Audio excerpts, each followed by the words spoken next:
effect. Throw it all for the ground tonight. The way you look at me just like I'm yours. Yeah, I never felt like this before. Hello guys, welcome back to my channel. So for today's video, we're going to use our 500 pesos makeup products to create a civil wedding makeup look. So let's start! So for a moisturizer, I'm just using here the Cathy Doll aloe vera gel, something like that. So I'm just putting this all over her face and creating a very beautiful canvas para dumikit yung foundation na ilalagay natin later.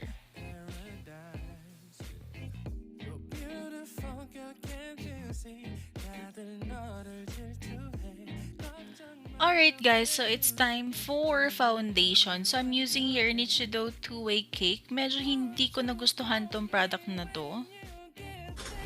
Nakakaloka to. Parang ayoko to.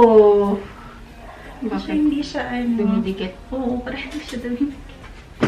Gusto mo yan. Mamafail ata itong ginagawa ko. Mamafail ata to So guys, dinamihan ko na lang yung paglagay ng foundation sa kanyang face para magkaroon ng coverage. Then naglagay din ako sa kanyang under eyes, dinoble ko din para ma-hide lang yung dark circles niya. So it's time for the brows and we are going to use the Fashion 21. Yan, so yun yung applicator na kasama niya. So I'm not really gonna use that. I tried but hindi ko kinaya. Hindi ko bet yung pag-apply niya kasi parang pag dinudot-dot mo yung palette, parang siyang nabubura. Ayan, kailangan mo itaktak, pero pag tinaktak mo siya, nawawala yung product. Yan yung pinag-uusapan namin, kaya may tawa ng tawa. Pero si Karen, nakapag-microblading na siya, so hindi na ganun ka-hirap i-fill in yung brows niya. So, sobrang light lang nung pag-fill in, which is perfect sa kanya. Ayan, since hindi ko talaga kinaya yon, nagpalit ako ng applicator. Ayan, so yung may spoolie at the end na lang yung ginamit ko, which is perfect sa kanya. Ayan, mas nagiging precise yung application natin.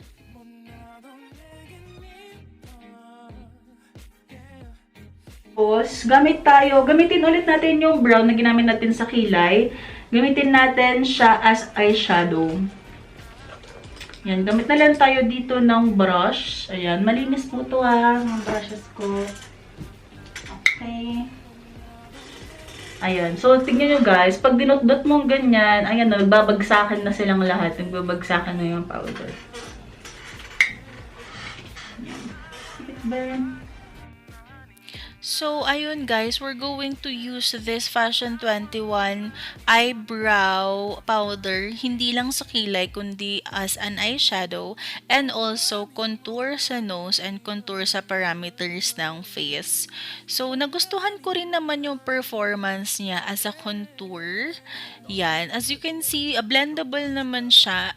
It is, since powdery siya, nakita nyo naman kanina. So, since powdery siya, parang medyo may mga fallout siya, but it's okay. It can easily clean up naman. Try natin gamitin yung dark brown para parang pang-tightening lang nung mata. Gamit tayo ng mas steep na ba? Ayan, yung mas maliit na brush, na parang ganito. Yung bristle niya. Ay, may buhok pa. Ayan, okay. Okay, yan. Sana naintindihan nyo kasi nakamasa ko Sorry. Ay, hindi. Mali pala. Ito palang black. Bay, dinidot-dot ko Okay. Yan. Tightening natin.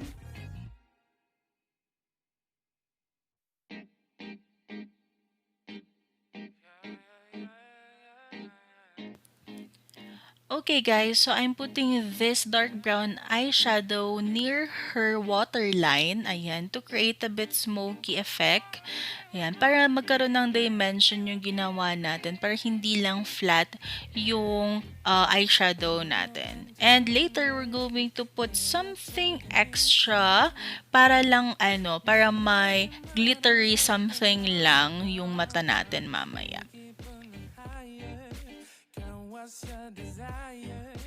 So, ayun. Nichido True Colors na yung eyeshadow na ganyan. Yan, yung single eyeshadow in the shade Bronze Eclair. Yan. Lagyan natin ito sa middle ng kanyang mata. Ayan. Just to highlight lang.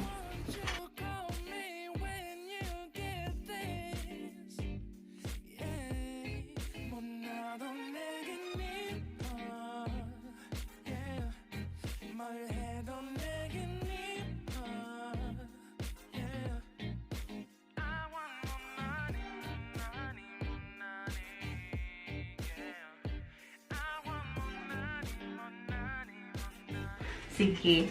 Tapos, gamit tayo nung Nichido na color eyes. Yung mascara yung isang end and yung eyeliner yung isang end. So, gamit mo tayo ng eyeliner before tayo mag-mascara.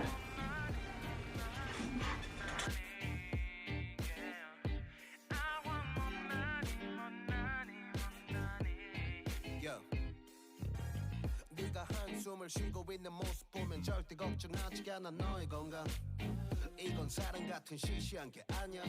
우리 생긴다면 같이 하자 다야. 나의 주변이 내게 넌 항상 I don't give a. Hindi siya agad nagde-dry. Yun yung downside nito. Hindi siya agad nagde-dry, medyo it takes time. Kasi nakikita ko pa na parang may tubig-tubig pa siya. Ano na yung gagawin? Mascara tayo. Yung other end naman. Ito, mascara. Yeah. Hindi na ako nakabili ng anong tawag na ito? Anong tawag?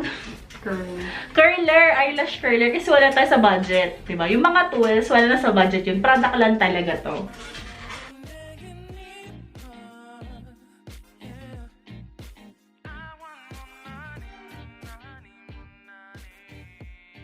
Kasi medyo may nakikita akong konting eme.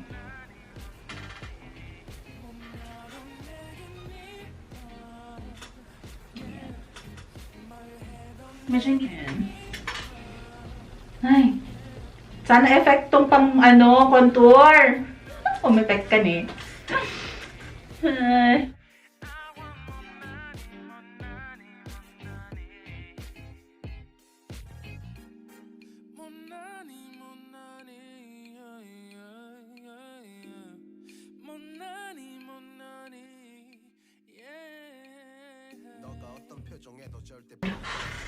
Ayan! Uy, parang effect! Gamit tayo ng eyeshadow, yung lipstick. So, itong lipstick na to, gagamitin na lang natin siya as blush. I-war up na lang muna natin siya sa ating kamay. Ayan. Isang ko muna. Yung cut ko. May cut ko. Oo! Ayaw pala. So, yan. Ito yung color. So,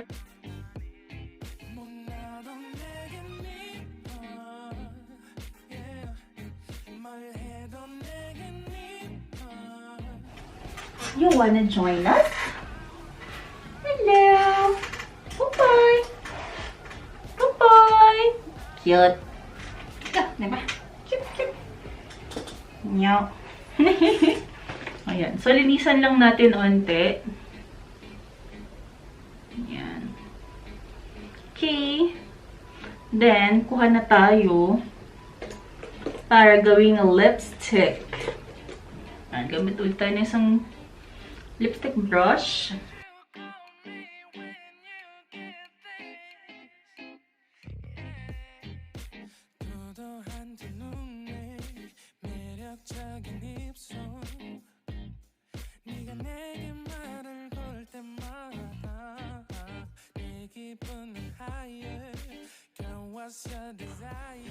Alright guys, we are done with this makeup look. Ayan, this is a very easy makeup look that you could wear anytime. So, ito, parang yung makeup look na to, kahit anong occasion, pwede mo siyang gamitin. So, ginamit ko lahat yung 6 na items na meron tayo sa 500 pesos makeup challenge. sana na may natutunan kayo. Sana may natutunan kayo. And thank you for Minerva, Karen Minerva. Follow nyo na lang siya sa kanyang social media social media handles. Ayun, sa handles. Ilalagay ko na lang sa description below or dito sa screen. Ayun. So, guys, thank you so much for today. And I really hope that you learned something from me. And I hope to see you again next time. Bye-bye! Bye-bye!